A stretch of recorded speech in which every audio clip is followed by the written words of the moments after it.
estão com expectativa hoje?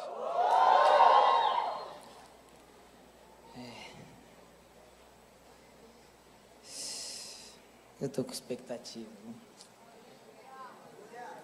Eu não estou conseguindo nem falar direito.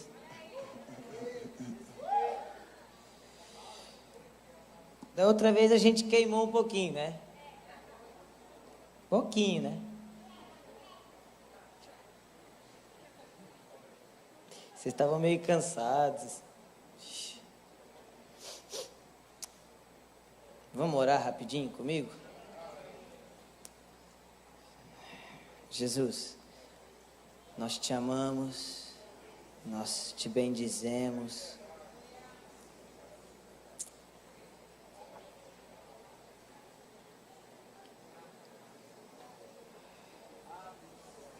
Nós só queremos fazer o seu nome notório, Jesus. Fazer o seu nome grande. Só pra te adorar. Seu nome grande.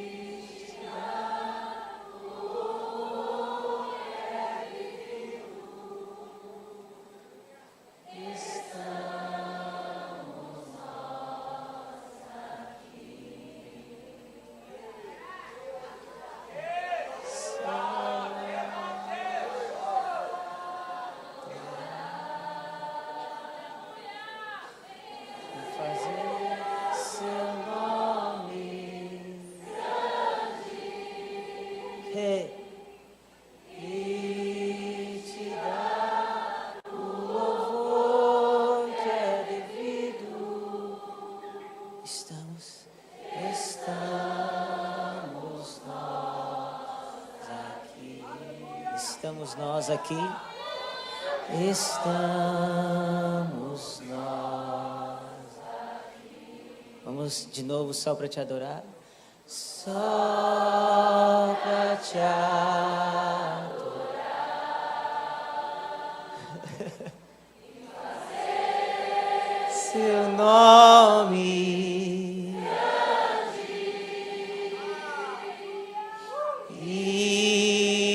Dá o louvor que é devido.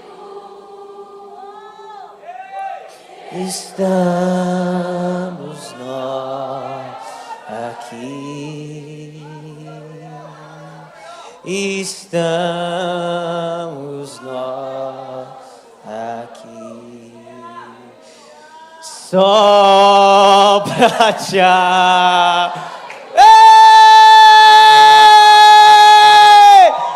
fazer seu nome e te dar o louvor.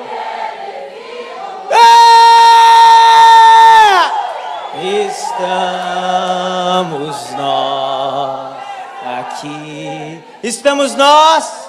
Estamos nós. Vocês aguentam mais uma vez?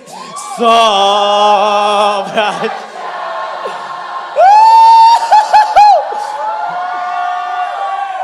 E fazer seu nome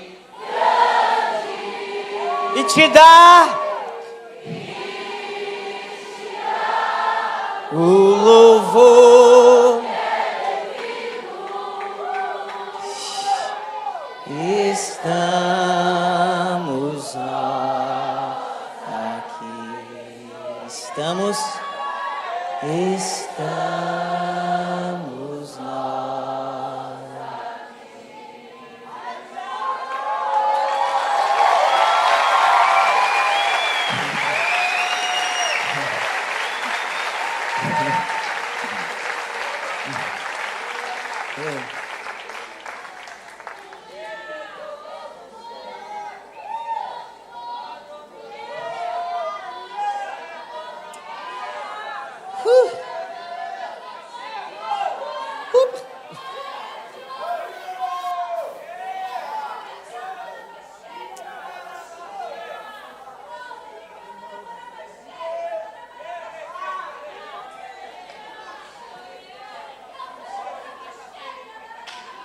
Quinta-feira o Asaf Borba vai estar aqui, tá, gente?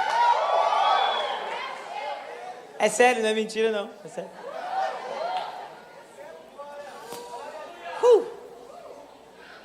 Só... Eu te amo.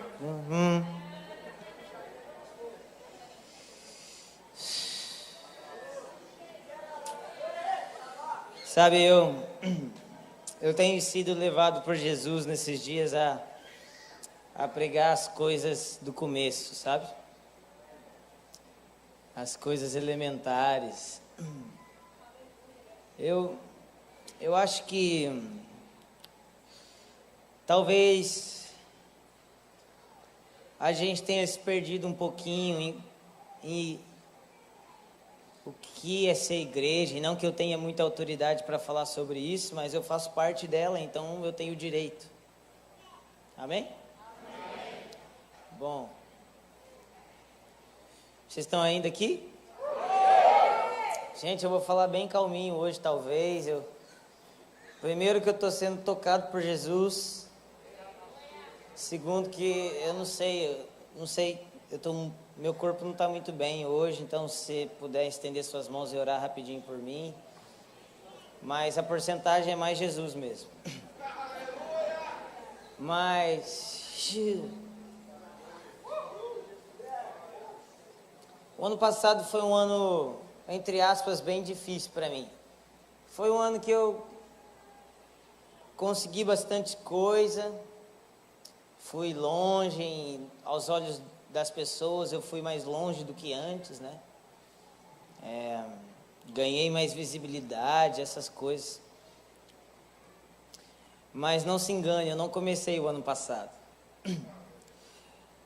Ninguém que tem peso no que fala começa em um ano. Então, não faz um ano que a gente está nas ruas, não faz um ano que a gente canta adoração, não faz um ano que a gente chora pela igreja, já fazem alguns anos. Mas o ano passado, embora tenha sido um ano que eu apareci bastante, foi um ano um pouco difícil para mim.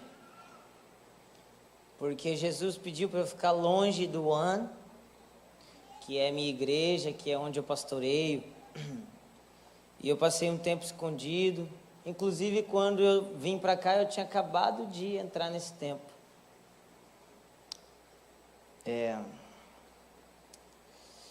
Mas na virada desse ano, Jesus falou para eu voltar em alguns lugares de simplicidade. Vocês estão aqui?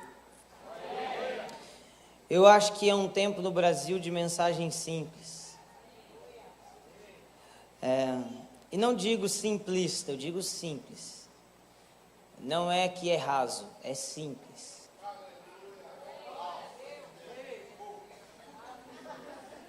Não é raso, é simples. Eu acho que talvez a gente tenha perdido um pouco o fio da meada, sabe? Não sei se vocês estão entendendo o que eu estou falando. Bom, eu sou o primeiro, talvez um dos primeiros e um dos únicos que fala no Brasil que acredito que um avivamento já começou. Mas eu não sou louco de falar que ele chegou em sua maturidade. Bom, ele começou e alguns poucos têm vivido isso. Lê, mas os órfãos não têm sido tocados, as ruas, ninguém está indo nas ruas. Bom, talvez você não esteja indo.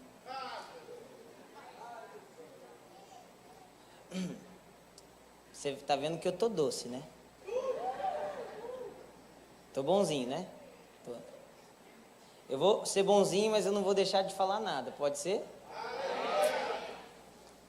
Bom, então eu acredito que a gente não mede avivamento com 100 pessoas orando, mas 10 pessoas que se colocam na brecha. Entendeu? Mas eu não acredito que ele chegou em sua plenitude. Mas, então Jesus está me levando, e eu acredito que isso é uma coisa para o Brasil, a lugares de simplicidade e mais profundidade. Quando eu comecei a pregar e comecei a fazer o que eu faço,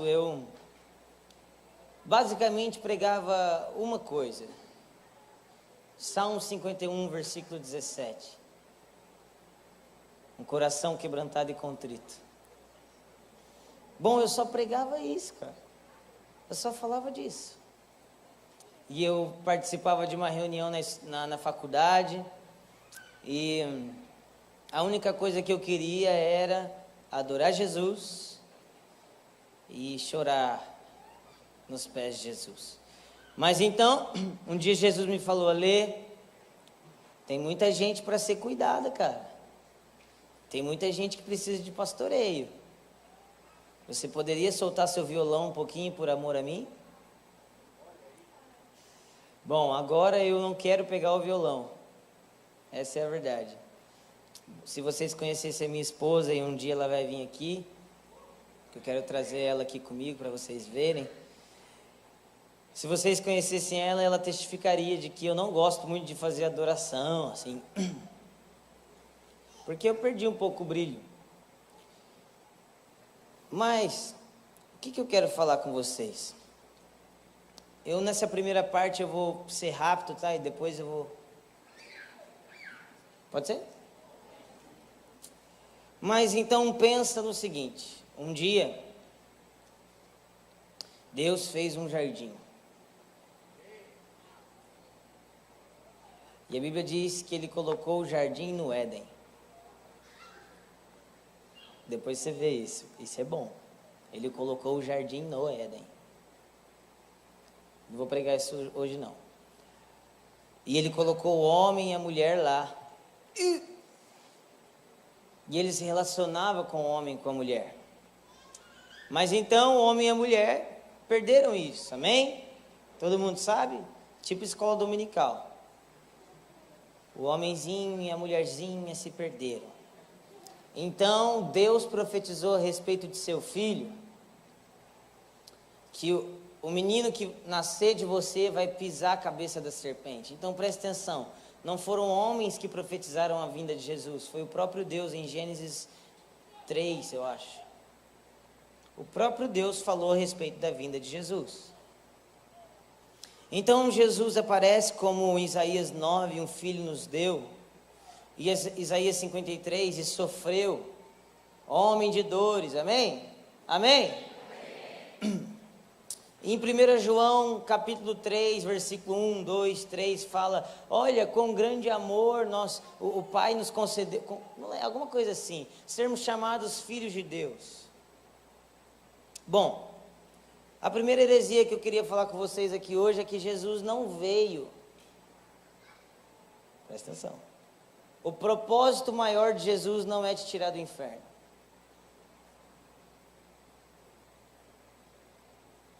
Vou beber água. Jesus não veio na terra te tirar do inferno. Jesus veio na terra te colocar no céu. E em segundo lugar, Jesus veio na terra colocar o céu em você. E acima de tudo isso, Jesus veio na terra revelar o Pai. Bom, isso muda tudo. Isso muda tudo. O propósito de Jesus na terra, Wesley. Estou entendendo, Wesley? Bom, o propósito de Jesus na terra é te trazer de volta de onde você nunca deveria ter saído. O propósito de Jesus na terra é te devolver exatamente a porção que você tinha quando foi criado. O propósito de Jesus na terra é te fazer um filho de Deus como Ele é. Você está entendendo isso? Você está entendendo aqui comigo? Alguém está entendendo aqui? Você vê que eu estou criando um novo jargão aqui. Isso aqui é o seu legado, cara. Vocês estão entendendo? Tá ligado? É isso? Eu tenho que fazer um negócio desse lá no ano. Tá ligado? Tá ligado? Tá ligado? Ah! Peguei alguém. Cara, começou bom essas coisas. E chutei aqui, desculpa. Bom, então, o propósito de Jesus, presta atenção aqui em mim, eu não tenho muito tempo para falar disso. O propósito de Jesus é te fazer como Ele, amém? Filho como Jesus. É Wesley. Então o que acontece, Wesley? Jesus vem, morre a sua morte, ressuscita a sua ressurreição. Cara, gostei desse cara. Sabe o que diz em João 17? Que por causa deles eu me santifico. Ué, mas Jesus era santo. Por que ele se santificaria? Vem aqui, Wesley.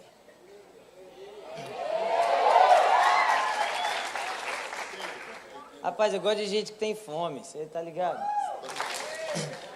Ih! Agora vocês me pegaram, hein, tá ligado? Wesley, eu sou Jesus que eu tô com o microfone. Você é você mesmo. Bom, aí, Jesus algum dia foi pecador? Não? Na cruz, né? Bom, mas Jesus, em João 17, plenamente filho de Deus, falou o seguinte: Wesley, por você eu me santifico. Aí você pergunta, mas Jesus, você é santo, como você se santifica, cara? Não, você não está entendendo. Lá em Hebreus 4 fala que todo sumo sacerdote entrava diante de Deus para oferecer sacrifícios não só por ele, mas pelo povo. Então o que Jesus fez como sumo sacerdote? Ele santificou a ele mesmo no lugar do Wesley. É como se Jesus tivesse pegado o Wesley e falado, faz o seguinte, eu sou você agora, e eu me santifico em seu lugar, para que você tenha a minha santidade. Vamos lá, você está entendendo? Aí o que acontece, Wesley? Depois disso, cara, Jesus vem, morre, padece, ressuscita, te dá o lugar de direito na Trindade. Porque se você e Jesus foram feitos um, você está na Trindade, amém? Se você é a noiva de Jesus, você é o corpo de Jesus, não é? Você está na Trindade, amém? Leia João 17, 20, 21 e 22. Diz que da mesma maneira como Jesus é um com o Pai, Ele nos fez um com o Pai. Meu Deus, você está entendendo isso? Bom, mas qual é o meu ponto aqui hoje? E eu vou começar a discorrer desse ponto, que eu acho que a gente precisa. Wesley, depois disso tudo... Não, fica aqui comigo que isso é legal. Depois disso tudo, Wesley, depois disso tudo, cara. Porque, presta atenção, Adão e Eva caíram sim, mas todos os dias nós saímos do jardim. Então você também já comeu o fruto. Bom, depois de tudo isso que Jesus fez, se santificou em nosso lugar, nos deu lugar de filhos, nos assentou na mesa com o Pai e com o Espírito Santo. Então, Wesley, a gente chega aqui, cara, e tem o Pai, o Filho, o Espírito Santo, e tem um banquete aqui. Então, finalmente, nós podemos nos chamar de novo, filhos de Deus. Aí, quando a gente chega aqui, Wesley, a primeira coisa que a gente vira para o Pai e fala é: Pai, qual é o meu chamado?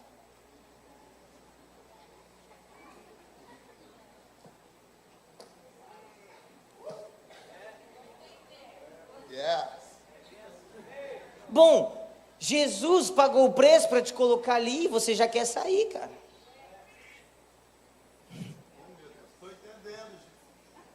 Bom, obrigado, cara, eu gosto de você.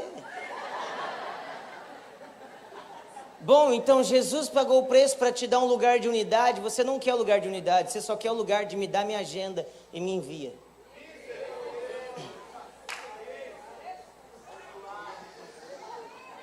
Bom, agora presta atenção, pode ficar aqui, cara. Agora presta atenção, pode sentar lá que você queima muito, o povo fica olhando. Vai pra lá. Presta atenção. Bom, qual é o problema disso? A primeira vez que a palavra chamado aparece, fala comigo, a primeira vez. Isso aqui se chama a lei da primeira menção. Então, tudo que você quer aprender na Bíblia, você tem que ir na primeira vez que isso é citado na Bíblia. Vocês estão aqui? Então, se você quer aprender sobre adoração, você tem que ir em Abraão, que foi a primeira vez que a adoração apareceu na Bíblia. Estão entendendo? Gente, eu já vou passar essa parte, tá? Eu não vou ensinar muito hoje, não. Daqui a pouco a gente começa... Talvez não. Mas, então existe uma regra que chama a regra da primeira menção. A primeira vez que a palavra chamado aparece na Bíblia é lá em Gênesis 3, quando Deus chamou o homem e ele se escondeu. Então, qual que é o seu nome? Pedro. Eu gostei de você também. Pedro, se existe essa regra da primeira menção, nós precisamos usar ela para tudo, amém? Você está entendendo? Então, a primeira vez que Deus usou a palavra chamou, Ele não chamou para obras, Ele chamou para Ele mesmo.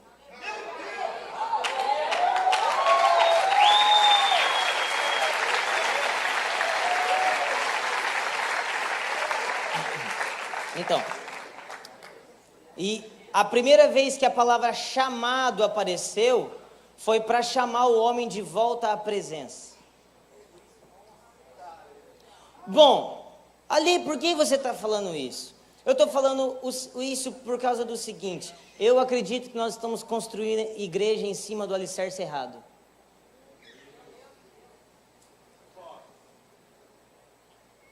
Nós não temos construído igreja em cima do alicerce de quero conhecer a Cristo e o poder da sua ressurreição. Quero ser como Jesus. Não.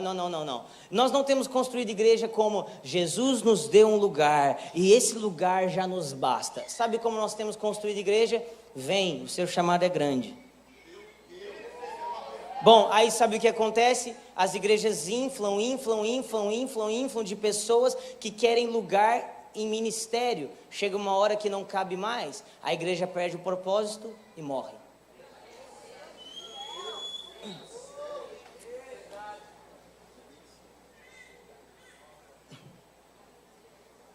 Bom, então eu vou fazer a pergunta simples que quando eu comecei a pregar eu fazia. O que você está fazendo aqui?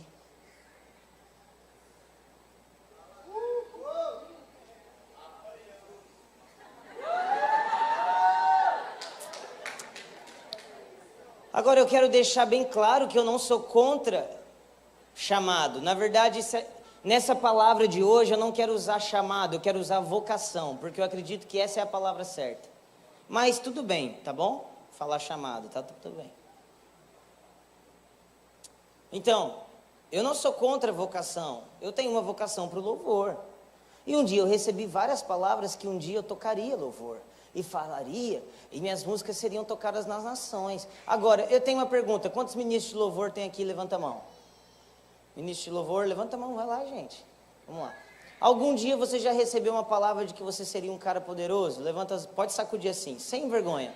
Ué, nossa, mas aí é muita gente, né? Para pouco púlpito. Como é que a gente vai fazer? É uma conferência por final de semana, para caber tanto ego.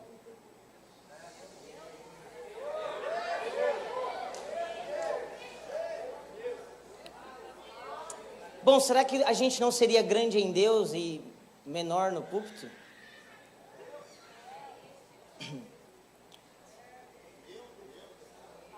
Gente, eu tô mansinho, não tô? Tipo, eu tô falando a verdade, mas, você quer me abraçar, não quer? Então, beleza. É isso, tá ligado? Tá ligado?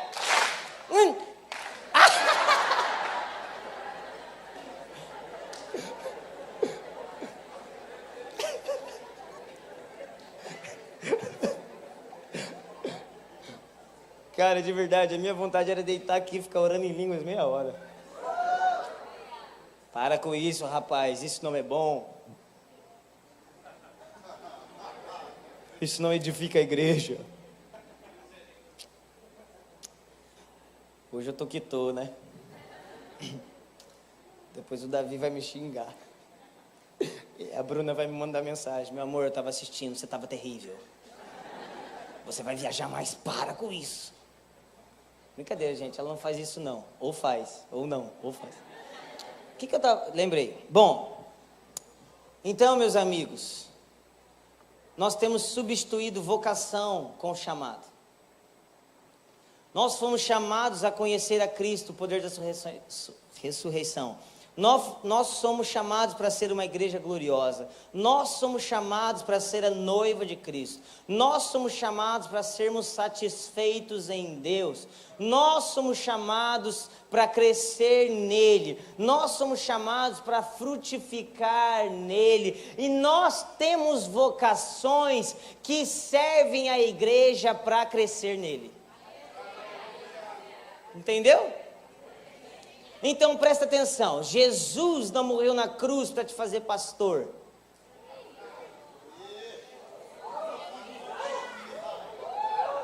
Entendeu? Sabe o que acontece? Tem muita gente na igreja que vive a vida inteira esperando a promessa ser cumprida. Meu amigo de Deus, você precisa ler Hebreus 11, abre comigo em Hebreus 11. Você está afim de apanhar com mais força?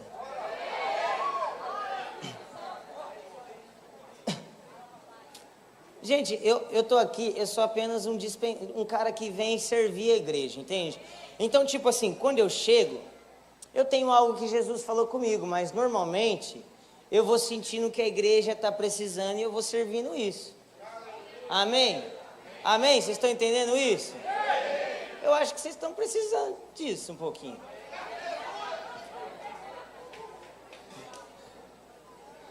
Outra coisa que eu queria falar para você, cara. Eu te garanto que isso aqui não é uma mensagenzinha pronta, porque não funciona assim.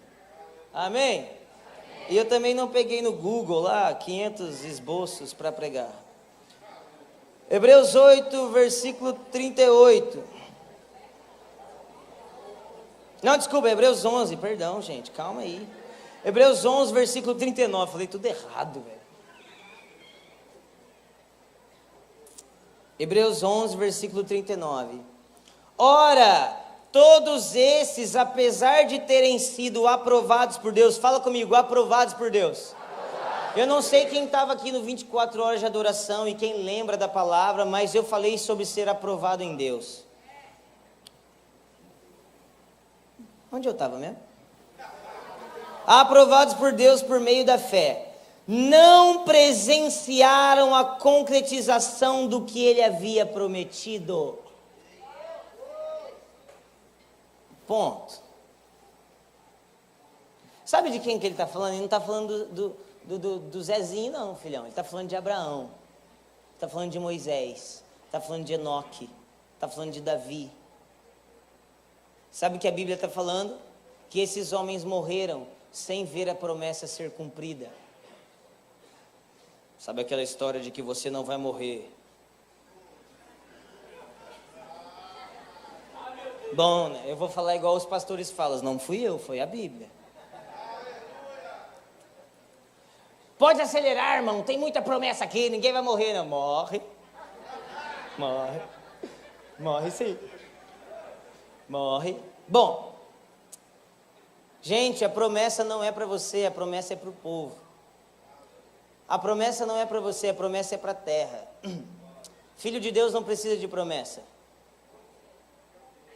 Filho de Deus já recebeu tudo que ele precisava. Além, então, por que a gente recebe promessa? Não para você, mas para os seus irmãos. Vamos continuar lendo? Está fazendo sentido para vocês? Quem está aprendendo fala... Não, quem está aprendendo, tá ligado? Mas isso é muito espontâneo. Não, acho que não foi legal. Quem está aprendendo, levanta a mão e fala assim. Quem está entendendo?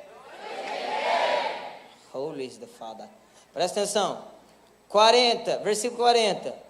Tendo em vista que Deus havia providenciado algo ainda mais excelente para nós, a fim de juntamente conosco eles pudessem ser aperfeiçoados. Presta atenção, meu amigo. Não, eu não sei. Calma, eu vou te explicar. A Bíblia está falando que Abraão sem nós não foi aperfeiçoado. A Bíblia está falando que a promessa de Abraão se cumpriu em nós. E Gálatas fala que o selo do Espírito Santo foi prometido a Abraão. Você precisa ler depois. Gálatas. Tudo que Deus prometeu a Abraão não se cumpriu em Abraão, se cumpriu em você. Porque o que Deus promete para um homem não é para ele, é para o povo de Deus. E essa é a diferença entre vocação e chamado. Bom, aqueles que colocam a vocação em primeiro lugar vivem frustrados porque ele acha que a vocação é para ele, mas a vocação não é para ele. Então você não foi chamado a ser apóstolo para você, você foi chamado a ser apóstolo para a igreja. Então você foi chamado a ser diácono para a igreja, você foi chamado a ser baterista para a igreja, você foi chamado para ser pregador para a igreja, não para você, não para o seu ministério. Você está entendendo?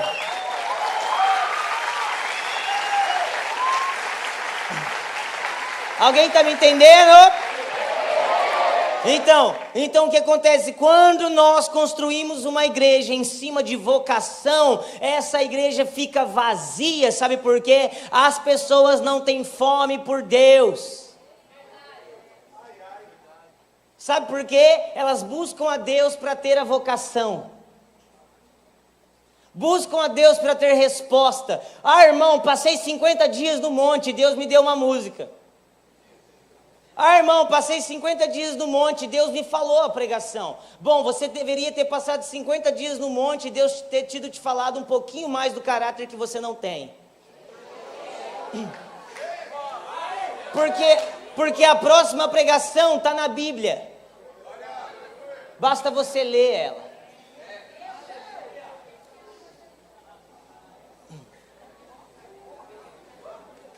Eu tô mansinho, calma aí.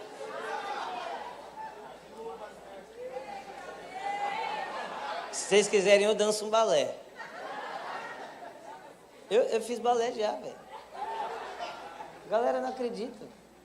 Agora vai, então. Você é louco? Vocês estão entendendo? Bom, o que acontece com esse tipo de gente?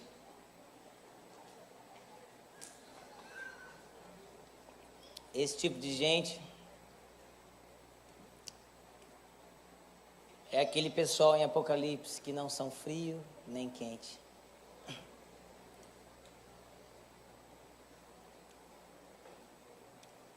Cara, isso é muito sério. Eu tô falando, é brincadeira, tudo mais, mas isso é muito sério. Sabe, nós temos, se você conversar com os cristãos, cara, a maioria dos cristãos já não tem fogo no coração por Jesus. Eles têm fogo no coração pelo chamado deles. Eles têm fogo no coração por alguma coisa, menos Jesus. Sabe o que me preocupa? Você perder o emprego faz você orar mais do que a beleza de Jesus. Você separar faz você chorar mais do que Jesus em um ambiente. Bom, será que a gente não tem buscado mais Jesus pelas obras do diabo do que por ele mesmo? Será que nós não temos buscado mais Jesus por aquelas coisas que a gente ainda não alcançou do que por ele mesmo?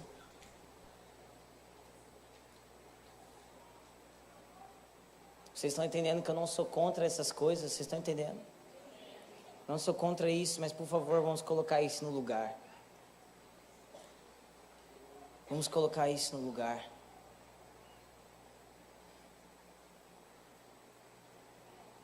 Uma igreja cresce madura. Ela cresce para um lugar certo, quando ela tem o foco correto, cara. Bom, será que nós não estamos fazendo Babel? E achando que estamos alcançando o céu, mas na verdade nós estamos alcançando a nossa própria promessa, nossa própria coisa, nosso próprio ministério. Cara, pelo amor de Deus, você está me entendendo aqui? Eu não quero ser poderoso hoje, não, já foi essa época já.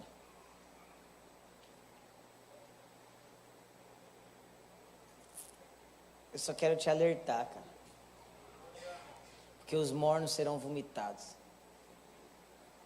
Jesus tem nojo dos mornos. Eu vou te falar uma coisa.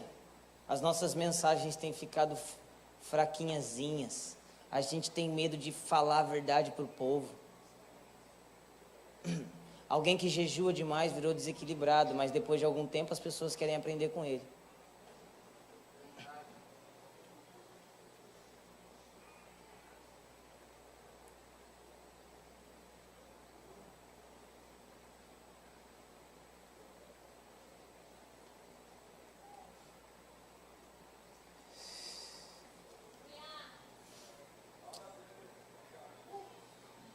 Cara, um dia em Mateus 25, Jesus é o noivo.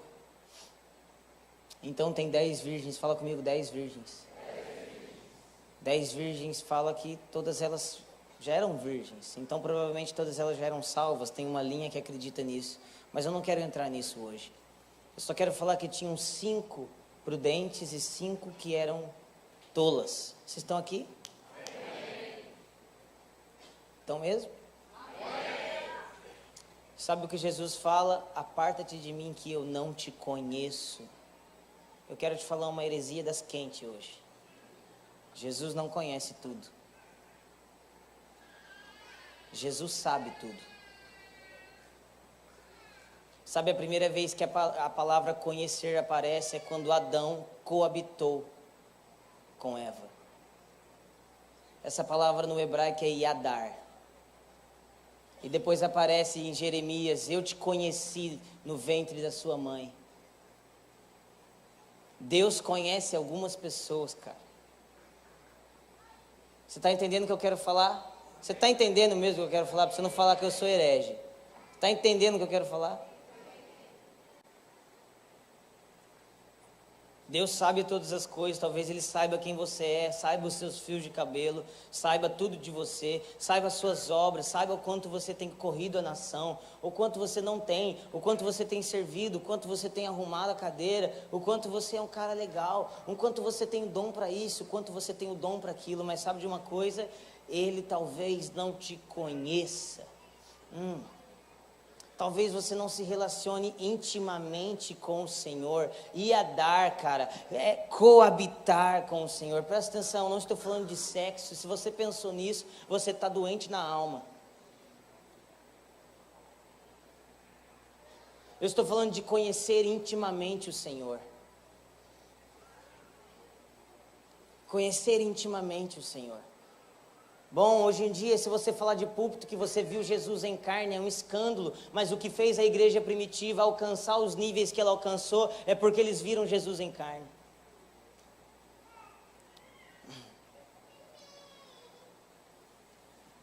Será que nós não estamos matando os nossos jovens que querem jejuar e orar? Calma, filho, você está muito radical. Bom, fala isso para John Wesley, John Fletcher, George Whitefield, fala isso para Evan Roberts. Sabe, Evan Roberts morreu de praticamente, ele pirou, a cabeça dele praticamente estourou. Ele teve tipo, como é que chama aquilo? Isso, quem que falou? É tipo isso, a cabeça dele tipo, pifou. Evan Roberts foi responsável por um avivamento no país de Gales. Ele era um jovem, sabe o que acontecia? Os livros relatam que as pessoas estavam passando de madrugada e elas viam Evan Roberts caído na calçada, porque ele dormia lá mesmo, sabe? Porque ele saía de madrugada da reunião de oração e ele ia embora a pé para dar tempo dele orar mais. E às vezes o corpo dele apagava e ele desmaiava na estrada. Mas, Ale, isso é muito radical, mas por que você quer então viver um avivamento? Esse cara muito radical salvou um país inteiro.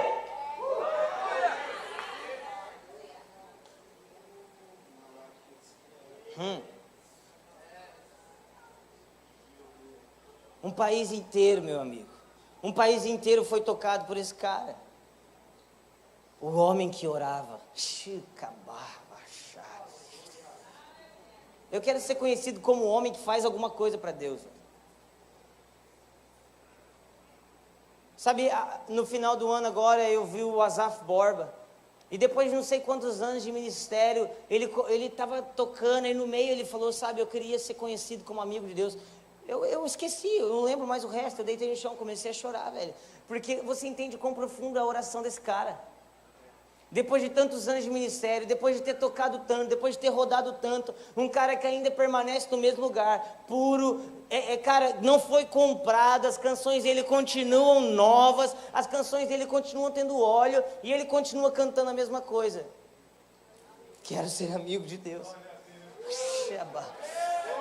Eu vou te falar, existe um outro homem chamado Lou Engle, ele é o líder do The Call. Ele fez um movimento de oração chamado Azusa Now, há 2 anos atrás.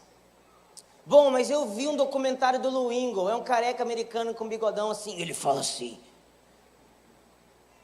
E eu vi um documentário do Luingo há 20 anos atrás, num acampamento de adolescentes e crianças. E sabe o que ele orava há 20 anos atrás, pastor? Deus, para o aborto na América e envia avivamento. Deus, para o aborto na América e envia avivamento. Depois de 20 anos depois, na Azusa Now, ele estava orando a mesma coisa. Lord, stop abortion and send revival to America. Deus, pare o aborto e envia avivamento para a América. E esses dias eu acompanhei ele no Instagram e ele estava na frente do Senado americano, sei lá como é que fala, orando. Deus, pare o aborto e envia avivamento para a América. Ah, cara, eu não sei você não, mas eu fico tocado com um cara que está 20 anos no mesmo lugar, cara. Mais de 20, né? Porque ele não faz isso quando... Você está entendendo o que eu estou falando? A gente ficou de algodão doce, cara. A nossa geração, ela não quer passar tempo com Deus. Ela não quer, sabe, a gente grita avivamento, a gente fala de avivamento. Meu Deus! Alguém tem que sentir as dores de Jesus. Alguém tem que ser igual a Jesus. Eu me lembro do Gregório. Não tem como eu falar do Gregório, velho. Ele foi talvez um dos únicos heróis que a gente teve no Brasil.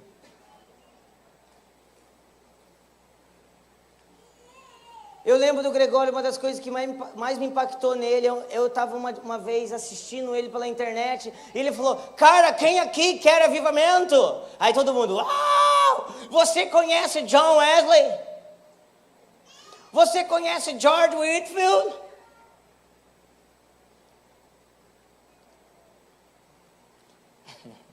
Você conhece William Seymour?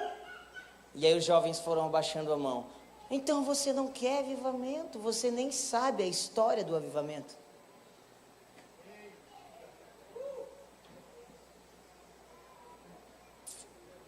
Mas tudo isso é fruto. Pessoas buscam mais a sua própria vocação do que o amadurecimento do corpo. Pessoas buscam mais a sua própria vocação, o seu próprio ministério do que a vontade de Deus. A minha pergunta para você hoje é se você foi chamado para viver integral na obra, amém? Amém? Amém? Bom, você teria coragem de trabalhar 8 horas por dia se fosse necessário? Porque se você não tem a coragem é porque você ama mais o seu chamado do que a Deus. Toda vez que Deus pede Isaac, na verdade Ele quer Abraão, cara.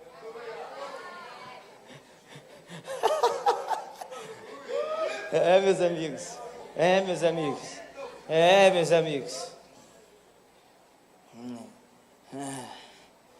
Sabe o que tem acontecido nas nossas plataformas? Ctrl+C e Ctrl+V, Ctrl+C e Ctrl+V, Ctrl+C e Ctrl+V, Ctrl+C e Ctrl+V. Está todo mundo pregando o que a outra pessoa pregou. Eu quero ver você pregar alguma coisa que você vive há mais de 5 anos. Por isso que nesses dias eu vou me tornar simples, mas não simplista. Eu vou falar só do que eu vivo, cara.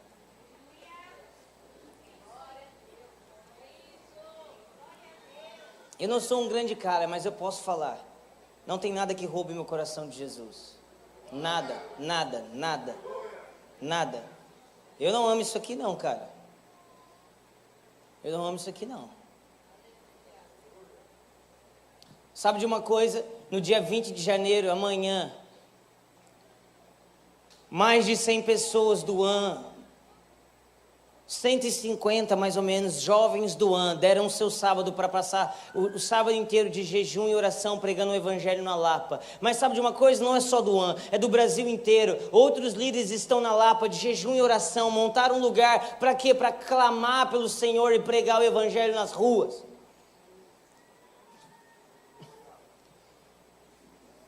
Eu não estou brincando de casinha não, cara.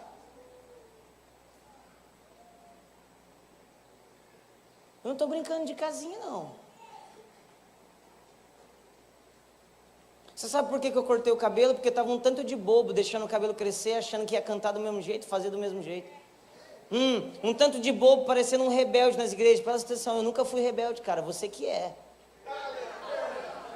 A prova que eu nunca fui rebelde é que Jesus me colocou onde eu estou.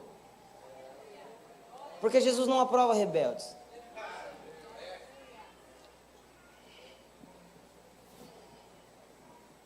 Amém? Vocês estão aqui ainda? Abre comigo em Salmos 84, versículo 1. Alguém está queimando aqui, cara?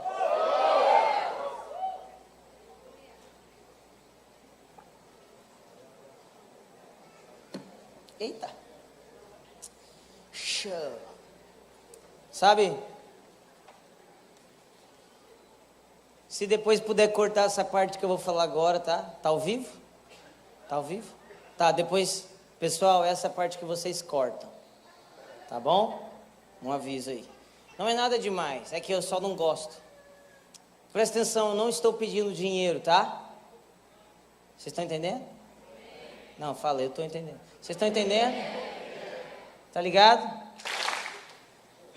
Sabe o que eu vou fazer uma hora? Eu pedi para vocês abrirem a Bíblia e falar, tá ligado? Só espera. Sabe o que você vai fazer com sua Bíblia? Salmos 84, versículo 1.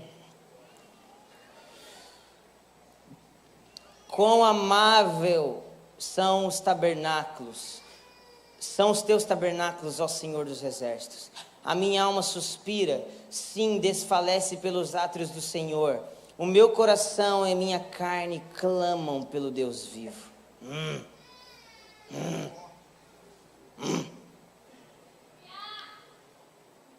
Esse é um salmo feito em homenagem aos coraritas. Fala comigo. Coraritas.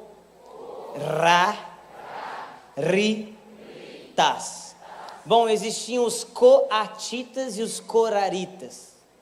Os coatitas são aqueles que carregavam os utensílios da arca, tipo candelabro, essas coisas. Em outras palavras, os caras que carregavam a presença de Deus. Em outras palavras, os caras ungidos.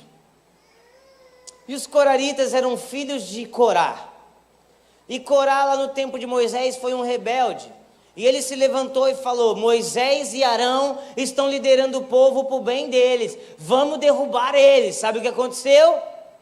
Deus abriu a terra e engoliu Corá e sua família. Mas a Bíblia diz que os filhos de Corá foram poupados. Eu não quero falar muito disso. Mas o que eu tenho para falar é uma análise meio profética, assim. Existiu uma geração no Brasil assim, como a de Corá.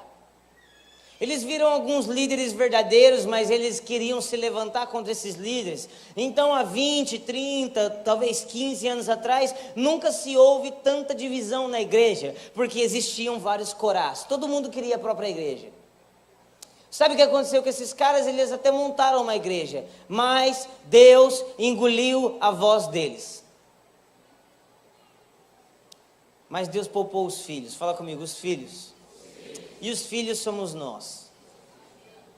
Nós somos os filhos.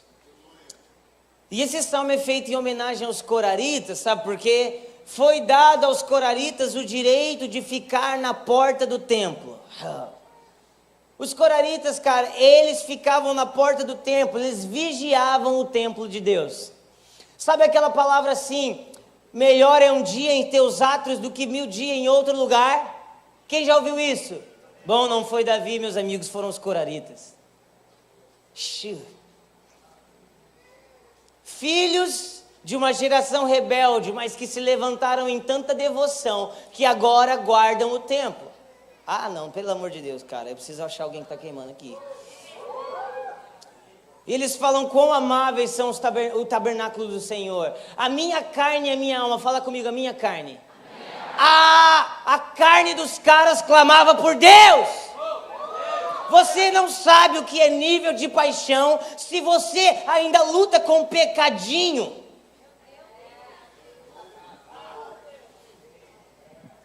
A carne dos caras foi tão tocada pela paixão que eles tinham, que a carne e a alma exultam pelo Senhor. Sabe, a parte mais humana deles clamava por Deus. Isso é pecado. Jesus era homem, meus amigos. Jesus era homem.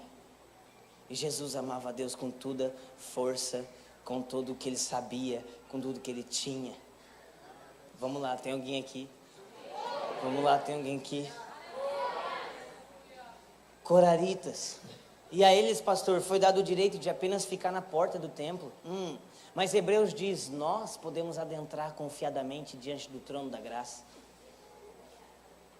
Bom, se eles tinham o nível de paixão que eles tinham para ficar na porta do templo, quem dirá nós, cara? Nós precisamos aumentar o nosso nível de devoção, meu amigo.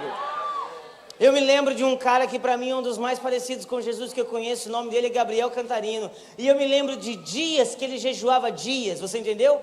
Dias que ele jejuava dias, ou seja, ele jejuou dias mais de uma vez. E eu me lembro de eu estar numa churrascaria, ou comendo um japonês, ou em algum lugar, e o Canta chegava, sentava na mesa, abria a mochila dele, pegava um pão murcho e começava a comer. Eu falava, Canta, cara, eu pago pra você. Não, Ale, você não está entendendo, cara, Jesus pediu para jejuar. Não, mano, mas você já está há muito tempo. Ele falou, Ale, eu não paro enquanto ele não quiser.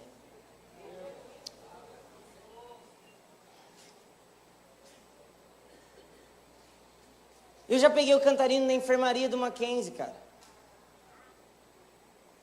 Porque ele estava zonzo. Porque ele já estava 40 dias jejuando em pão e água. Ah, Lê, isso é muito radical.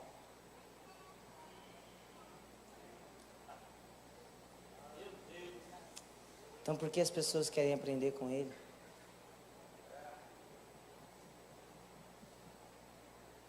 Eu me pergunto se Jesus era radical. 40